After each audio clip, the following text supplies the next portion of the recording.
Hello all. Today I'm going to talk about modern naval warfare. I'm going to do an exploration of games in my collection that focus on this topic. What am I talking about? When I say modern naval warfare, well, modern, I'm looking at games that are post-Korean War, so 1960 plus. Naval, I'm looking at games that are really focusing on the naval aspect of the combat, so ship to ship to air combat, submarine combat. So all those things that kind of feature as its focus the naval theater. And then war games, I'm looking at basically theater-based games. I'm not really trying to focus on individual battles or ship-to-ship games or miniature games. I'm looking at something that kind of covers a whole theater, so you can command more than a group of ships or even a task force of ships, and play out a scenario or a group of scenarios. So, and I'm also going to look at these from the standpoint of easiest to most complex. As if you look at my other explorations, I kind of take that approach of easing into it and how you work your way up to a more complex title. So the first one I'm going to look at is Modern Naval Battles. This is from Danvers and Games, and this is basically a card game. So in this game, you're not going to have a map. You're going to have the cards. The ships are going to be represented by cards. Here's some Russian ships, and it has the Russian flag, and then you have your weapon systems on it and potentially victory points for that ship. Here's some U.S. ship, and there's a whole deck here. And you get more cards with some of the expansions. I have the campaign expansion that allows you to play over several scenarios over time and, play out in different theaters across the globe. And then you have the ship expansion, which just adds more ships and more cards to your selection or to your options for different combat. This game is really controlled. You'll have these laid out. You'll have like a front line and a back line, and the back line can help support the front line in certain aspects, or will they come up to be the attack line when your front line gets taken out. So not a lot of complexity there. It's relatively abstracted, and then it's also controlled by cards. You have this deck of cards. There's more in here, but these will have different weapon systems, and you basically have to match these weapon systems to your weapon systems to engage an attack. The gun combat. So there's different types of cards in here. So there's a little bit of luck and abstraction of, do you have the right card in your hand to create an attack. This is kind of similar to some of the other DVG games like Down in Flames, which deals with air-to-air combat. I think this came out before that. I might be wrong on that, and so it draws a little bit of similarity as far as having an action deck that kind of controls what you do over time. This doesn't necessarily control maneuverability, whereas Down in Flames, that's a big thing about maneuvering the ships. The airplanes. This deals with your ships are kind of static out there in a line, and this allows you to execute your combat and different actions over time. So this is relatively abstract, but it's a good introduction in that it is easy to pick up, not too hard to play, doesn't take too long to play, and it introduces you to different combat systems, because that's one of the big aspects of naval war games, as you'll see, is there's a lot of complexity there as far as the interaction of the different systems, the different types of combat, surface to surface or air to surface or submarine or anti-submarine. The different types of weapon systems and how they interact with the different targets is a key aspect of most modern naval war games. And so this gives you at least an introduction to that. The next one I'm going to look at is Sixth Fleet. This is a magazine game. This was published by Decision Games as part of their standard magazines. And I keep all mine in these plastic folders, my magazine games, because you can pull out, you have the map, you punch out the counters, I bag them, then you have your rule set for the game. Now, this is modern in that it is focusing on, it's like set in the 1980s. It's set in the Mediterranean in the 80s. So you're looking at NATO forces versus Warsaw Pact or Russia conducting missions and engagements in the Mediterranean.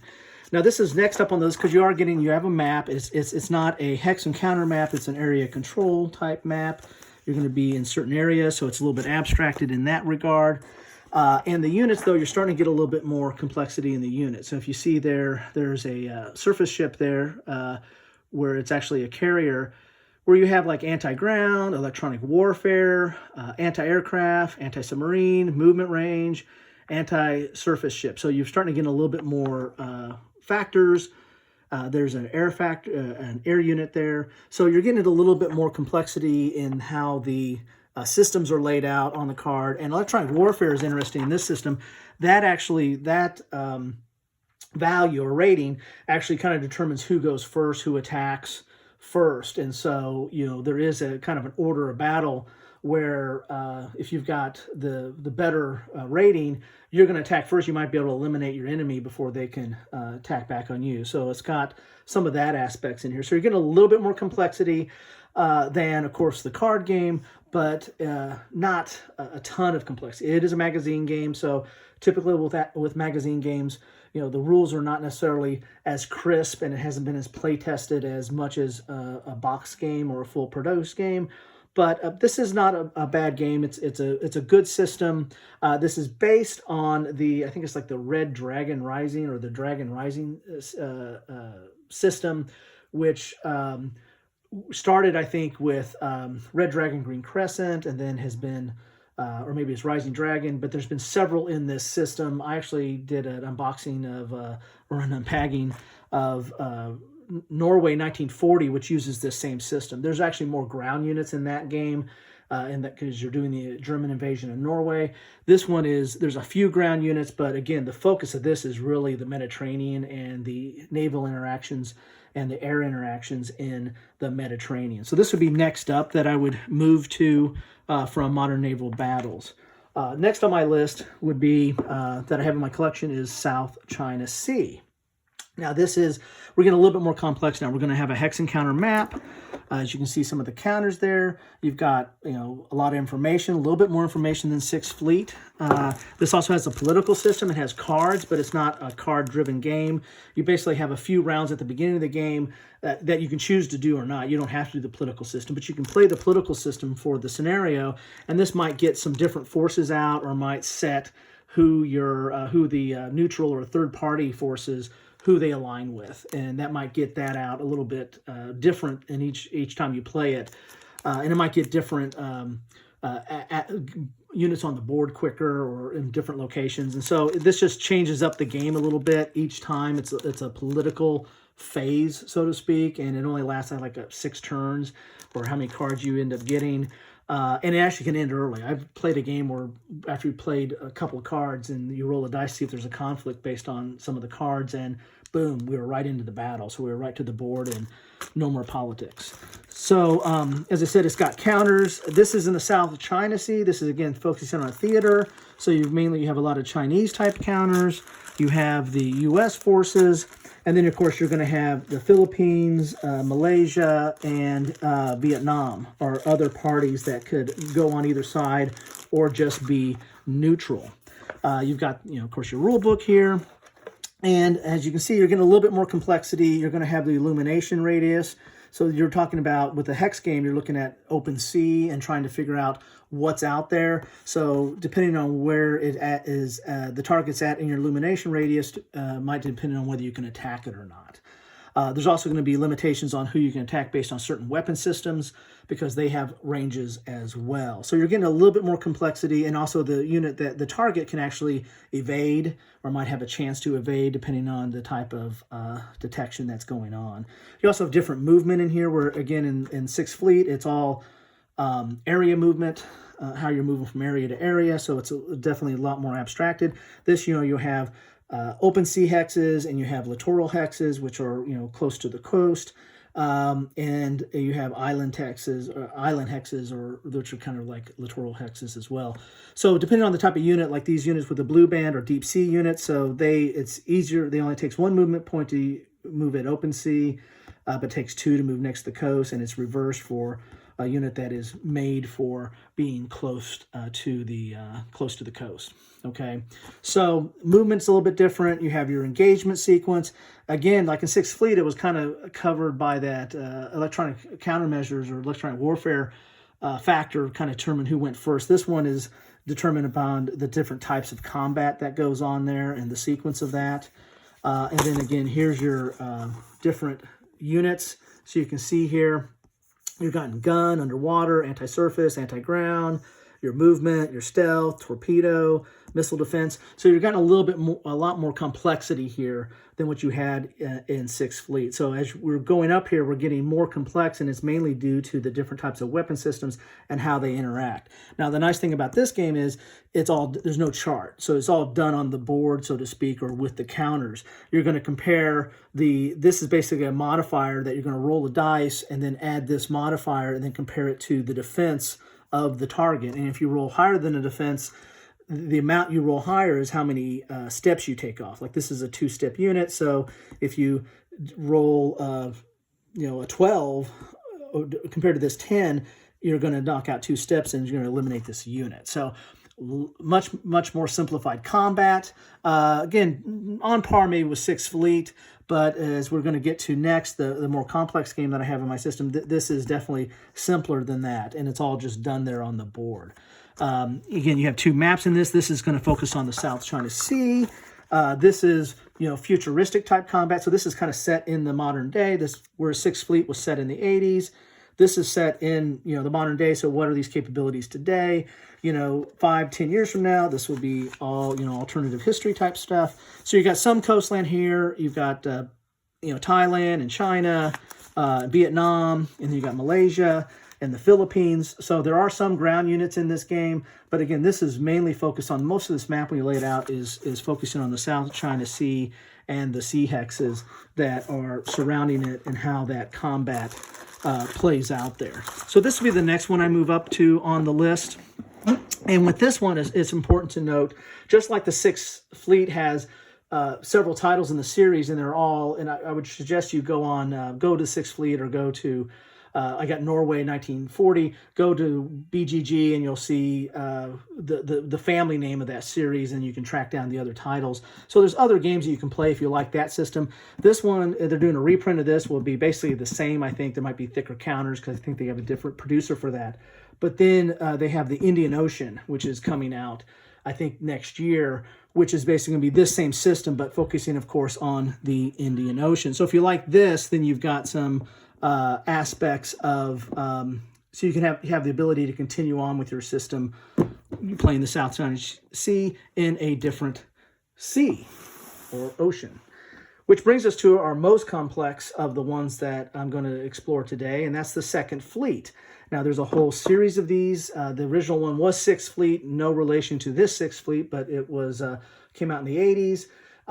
And the fleet system has continued from that, adding to the 2nd Fleet and the 3rd Fleet and the 5th Fleet and the 7th Fleet, and they cover different theaters. And this one covers North Atlantic theater. And again, when this came out, this was focusing on the present, just like South China Sea is. But now that it's 2020, this becomes more of an alternative history or what if scenario of World War III between NATO and Warsaw Pact or U.S. and Russia in the North Atlantic. So the 2nd Fleet is the more complex of these games. You can tell right off the bat with a 64-page rule book, and I did a re-unboxing of this. I bought this used.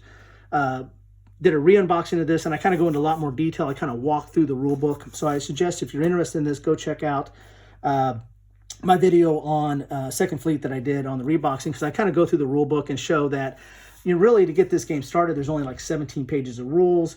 You can get started on this and crank out a game without as much without the fear of just getting bogged down in it. It is complex. It is probably one of the more complex games out there covering modern naval warfare, but it's not unassailable. This is something that you can digest and get into and play. As I said, I went into a lot more detail in my re-unboxing of that, but you get charts and tables. So this is going to be a chart game. You have your sequence of play, which is very important. Terrain chart. There are some land formations here, but we're really focusing on the North Sea. So it's really going to be focused on that conflict and the areas around that. You're going to have your combat table. Again, this has a combat table, so you're going to be comparing up the type of weapon systems and then getting a ratio and then rolling dice and then getting a result of combat based on, or damage result based on that. You have air-to-air combat. But it's got, again, you can just see here by this chart, there's just definitely more complexity than what you were seeing in the South China Sea. You also have the maps. It's a 2-mapper as well, and it also has a lot of holding boxes. There's a lot of charts that are on the map itself, and there's these holding boxes that deal with different zones. So if you're doing different type of missions, especially like air missions, this keeps track of what you're doing, like recon or intercept or what have you. If there's mines in that zone, if you have to return to base, after a combat or something like that. So there's definitely charts on here, but the maps themselves are going to be hex encounter, and they're covering the north. Covering, here we go, British Isle zone. So you're covering, your North Atlantic area there. Okay. The counters have a certain amount of complexity to them, as I said in that last video. But so here's a submarine counter. Let's get something a little bit more interesting. Here's an air counter. Okay. But let's go to a chart here. And there's a chart on the map board that talks about how to read the counters. But as you look at the rule book here, you're looking at even more information than we saw in the South China Sea. As far as movement allowance, defense value, anti-submarine warfare, surface-to-surface, close combat, and the like. So there's quite a bit more information there. There's a submarine unit. There's an air unit. Of course, you get torpedoes on the submarine, and you get bombing on some of the air units.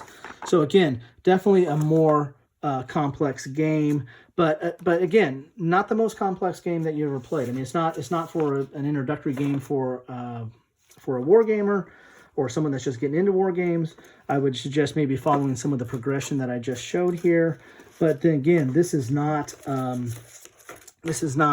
something that you just can't ever figure out. As I said, the basic rules are about 17 pages. There's optional rules. There's advanced rules. You can add those on. You don't have to play with those. You can still enjoy this game and get a good modeling of a modern conflict without having to add all those on. So that's my progression. That's my exploration. Another interesting thing about this is I believe that Compass is reissuing the Second Fleet. I think they're not necessarily going to change it. I don't know if they're going to make any changes, but they're going to redo this. I think they got the rights to it, and they're going to redo this. And sometimes Compass either comes out with does a overhaul on it, but a lot of times they just do a straight republication. They try to keep it mostly the same. If there were certain errata, they might put that in here, and then they do that. So I don't know if they're going to start with the Sixth Fleet and work their way up, or if they're just going to pick, if they're going to do all of them, or what they're going to do. But my understanding is I think they do have some rights to the Fleet series, so you might be seeing that, which is interesting because Compass has the South China Sea line. Looks like they might have the Fleet line. They also have another line that I don't have as much familiarity with, and that's Blue Water Navy, which covers the Atlantic. And again, it's set in 1980s. So this was 1980s. Of course, it was at the time it was produced. It was very modern. It was up to date. Now it's, again, been several years since then. Blue Water Navy is focusing on the 1980s, and I think they're going to do a Blue Water Navy World War III Pacific, which focuses on the Pacific side of the globe. So they have at least 2 systems now between South China Sea and Blue Water Navy that are modern naval, focusing on theaters or big theaters, and a lot of different type of nations or units engaging with each other. They might be coming out with the fleet system as well. If there's others out there that I missed that I just don't have familiarity with, please feel free to comment on those. If you have comments about these games or these systems, like them, hate them, love them, feel free to put those in the comments. If you like this, please like. If you want to see more or want to know what's going on, please subscribe, and love to hear your comments on this. I hope this was helpful. I really enjoy doing these explorations, especially of stuff that I have in my collection. And hopefully if you give me some comments, maybe I find stuff that I need to add to my collection. Thank you. Have a good day.